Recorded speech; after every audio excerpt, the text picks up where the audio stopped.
Bismillah, na'udzubillahi min zalik. Wanita nggak boleh azan di dalam masjid, ya kan? Padahal azan di dalam masjid cuma 5 menit. Ya, dengerin. Dengerin, 5 menit azan di masjid. Tapi ini nyanyi berjam-jam. Kenapa dibolehin? Pakai mikrofon kenceng lagi. Azan aja nggak boleh wanita. Allahu Akbar, nggak boleh kan wanita? Ini nyanyi, berdoa, istighfar di dalam masjid. Si nyanyi-nyanyiin lagi. Allahu Akbar. Itu masjid, rumah Allah, bukan rumah buat nyanyi. Nyanyi kalian salawatan ngarang dari mana? Hah? Astagfirullahalazim. Lihat orang sholat berjamaah. Wanita sholatnya lebih baik di rumah kan? Yang lebih utama di kamarnya. Di kamar pribadinya itu pahalanya lebih besar. Kalau di dalam masjid pahalanya cuma 1. Itu juga nggak boleh tabarruj. Kalau tabarruj hilang pahalanya. Coba lihat wanita berjamaah ya sama jamaah laki-laki. Wanita saf yang paling bagus untuk wanita apa? Saf paling belakang kan? Saf paling buruk di mana? Di depan kan wanita. Terus wanita kalau misalnya ada imam yang bacaannya salah, wanita boleh nggak ngomong subhanallah? Boleh nggak? Tepuk tangan kan? Wanita bolehnya tepuk tangan. Lelaki yang ngomong subhanallah jika imam bacaannya salah ya, diisyaratkan, disyariatkan dalam agama Islam, wanita tepuk tangan jika dia mengetahui bacaan imam sholat itu salah. Tapi kalau laki-laki dia bicara subhanallah ya. Berarti suara wanita bagaimana di dalam masjid? Ayo, dengerin pakai otak ya. Kalian jangan bego terus selamanya sampai mati kalian mau bego terus. Kemarin ya di sini lihat, astagfirullah. Allahumma anta rabbi, la ilaha illa anta, khalaqtani wa ana abduka. Dinyanyiin coba Sayyidatul Istighfar. Itu istighfar yang utama dinyanyiin. Subhanallah wa bihamdihi. Orang gila kan? Dia itu udah gila, kiainya gila. Itu bukan kiai, itu bukan ustadz, itu bukan dai. Itu pelawak semua di situ. Nauzubillah. Agama dimain-mainin ya. Astagfirullahalazim. Azan aja nggak boleh. Ini nyanyi dibolehin berjam-jam. Azan cuma 5 menit coba. Kenapa wanita nggak boleh azan 5 menit aja? Kenapa nyanyi dibolehin berjam-jam? Kalian bego apa goblok apa tolol sih? Apa semuanya? Hah? Lihat segitu banyaknya istri Nabi, nggak ada satupun riwayat bahwa istri Nabi berdakwah dengan wajahnya. Nggak ada satupun istri Nabi atau istri para sahabat atau anak perempuan Nabi yang berdakwah pakai wajah. Nggak ada yang berdakwah pakai wajah, apalagi nyanyi. Pernah nggak Aisyah bernyanyi? Aisyah tuh mengusir penyanyi. Yang ada Aisyah mengusir penyanyi. Nggak ada satupun istri Nabi yang bernyanyi. Nggak ada satupun anak Nabi perempuan yang bernyanyi. Kalian siapa? Nasrani kalian. Yahudi, Syiah kalian. Bukan Islam kalian. Makanya sekarang ini akhir zaman ujian bagi kita. Mau ngikutin ormas yang gila-gila stres. Apa mau ngikutin Nabi? Ujian bagi kita ini. Di mana-mana nyanyi. Ini ujian. Kita mau ngikutin mereka atau ngikutin Nabi? Ngikutin cara-cara Nabi. Mereka udah keluar dari sunnah Nabi semua. Melanggar semua. Rusak udah akidah sama tauhidnya rusak. Amplop aja kerjaannya tuh di Masjid Tawakal, masjid manapun pokoknya di daerah Sukabumi ini udah ribuan bid'ah di sini, nggak ada ahlu sunnahnya. Susah di sini nyari orang ahlu sunnah, nggak ada. Seluruhnya ahlul bid'ah. Kata Nabi di akhir zaman, sayakunu fi akhir zaman khosfun wa khotfun waskhun. Qila wa mata dzalika ya Rasulullah? Qala idza zaharal ma'azib wal qainat wastahilal khamar. Akhir zaman ini, di akhir zaman nanti akan ada yang dimana orang-orang ditenggelamkan ke dalam bumi, dilempari batu, diubah wajahnya menjadi buruk. Wanita menjadi monyet, laki-laki menjadi babi. Itulah, kapan itu ya Rasulullah? Ini hadis yang sahih ya. Hadis At-Tabarani nomor 4334. Hadisnya sahih. Pada saat jika penyanyi sudah dihalalkan, khamar sudah dihalalkan, merajalela di mana-mana, ya kan? Khosfun wa khotfun wa maskhun. Hadisnya sahih.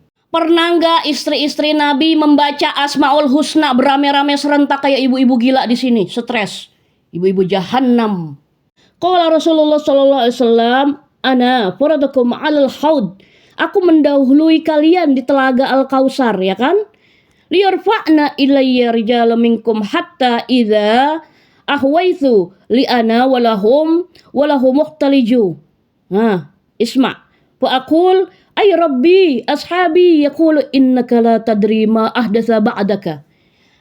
Lihat, Rasulullah ingin meminum dari telaga Al-Kausar, lalu didatangkan beberapa golongan dari umatku. Mereka kelihatan dari cahaya kuku dan wajahnya tuh bersinar. Oh, ini adalah umatku. Tapi mereka dihalau, dijauhkan dari Al-Haud. Ini hadisnya sahih, hadis Bukhari ya. 6576. Mereka dijauhkan dariku, kata Nabi. Kenapa ya malaikat, ya Allah, kenapa mereka dijauhkan dariku? Innaka la tadri ma ahdatsu ba'daka. Sesungguhnya engkau tidak tahu apa yang mereka perbuat setelah peninggalanmu. Mereka berbuat-buat bid'ah, membuat ajaran baru setelah engkau wafat.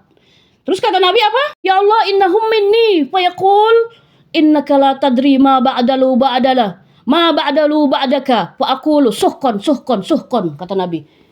Sesungguhnya engkau tidak tahu, wahai Nabi, sesungguhnya engkau tidak tahu apa yang mereka perbuat, melakukan ajaran baru-baru setelahmu. Terus kata Nabi apa? Sohkon, menjauhlah kalian, menjauh. Jadi pelaku bid'ah nggak bisa minum telaga Al-Kausar. Ini hadis sahih, ya. Nggak bisa minum telaga Al-Kausar. Kita setelah dihisap, ditimbang di hari kiamat Yaumul Mizan, setelah itu kita berjalan menuju telaga Al-Kausar sebelum kita menuju ke Kintoroh. Kintoroh itu persidangan antara manusia dan manusia yang di dunia belum selesai, yang dia berbuat zolim kepada manusia yang belum selesai di dunia, urusannya diselesaikan di Kintoro. Tapi sebelum kita masuk ke Kintoro, kita nggak bisa minum telaga Al-Kausar. Kita siapa? Yang berbuat bid'ah, melakukan ajaran yang tidak diajarkan Nabi, ya. Dengerin, pelaku bid'ah nggak bisa minum telaga Al-Kausar. Mereka mampir dulu ke dalam neraka jahanam untuk selama-lamanya. Amin. Atau mereka bertaubat. Tapi kata Allah susah sih. Innallaha hijaba min kulli sahibil bid'ah hatta yad'u bid'ah. Yakni sungguh Allah menghalangi taubat dari pelaku bid'ah sampai ia meninggalkan bid'ahnya. Jadi pelaku bid'ah itu sulit bertobat karena dia melakukan ini kan doa, ini kan istighfar, ini kan sholawat, ini kan asmaul husna, kan dibacakan, ini baik menurut kamu. Coba kamu kerja di kantor ya, pakai seragam ini hari Senin, putih-putih. Ternyata kamu pakai seragamnya batik. Ditolak kan? Kamu selalu melakukan begitu. Ditolak begitu juga. Ini ajaran Nabi begini. Kenapa kamu membuat-buat ajaran baru, ngarang-ngarang cerita baru? Berdakwah wanita pakai wajah, bernyanyi di dalam masjid. Pernah nggak Aisyah Fatimah begitu? Kalian siapa? Emansipasi perempuan? Nggak ada emansipasi perempuan dalam Islam tuh wanita. Waqorna fi buyutikunna. Diam di rumah, bukan fotonya bergentayangan dan wajahnya bergentayangan di medsos. Ini ujian, kita mau ngikutin Nabi, istrinya, anaknya, sahabatnya, atau ngikutin ormas yang biadab. Man ahdasa fi amrina hadza ma laysa minni fa huwa radd. Siapa yang mengada-ngadakan urusan perintah perkara baru dalam agama, urusan agama ini, maka dia tertolak. Nah, kan bukan dari urusan agama kami. Bukan masalah dunia, masalah dunia tuh cari larangannya. Masalah handphone, TV, pesawat, muke lu katanya muke lu bid'ah. Bukan muke lu bid'ah, bukan pesawat bid'ah, bukan. Itu agama, beda. Agama dengan urusan dunia beda. Ini urusan amalan ibadah yang ada contohnya dari Nabi enggak? Kata Nabi, antum wa dunyakum. Kamu masalah urusan dunia kamu silahkan. Masalah urusan agama kembalikan kepadaku. Ngarang aja pelaku bid'ah jahanam. Na'udzubillah hadani Allah wa iyyakum. Semoga Allah memberikan kalian hidayah. Ya, ingat firman Allah Quran surat Al-Imran. Qul in kuntum tuhibbunallaha fattabi'uni. Ikutin Nabi yang Nabi ajarin, yang istrinya Nabi ajarin. Fatimah enggak kelihatan wajahnya. Aisyah pakai cadar 40 tahun. Selama Nabi meninggal, dia jadi janda sama 40 tahun. Pakai cadar, nggak pernah berdakwah ditongolin mukanya. Apalagi di medsos, hampir lagi sambil nyanyi-nyanyi, apalagi pakai lipstik. Nggak pernah Aisyah Fatimah pakai lipstik ya. Dan alis dicukur, dalam masjid baju compang-camping kayak ondel-ondel.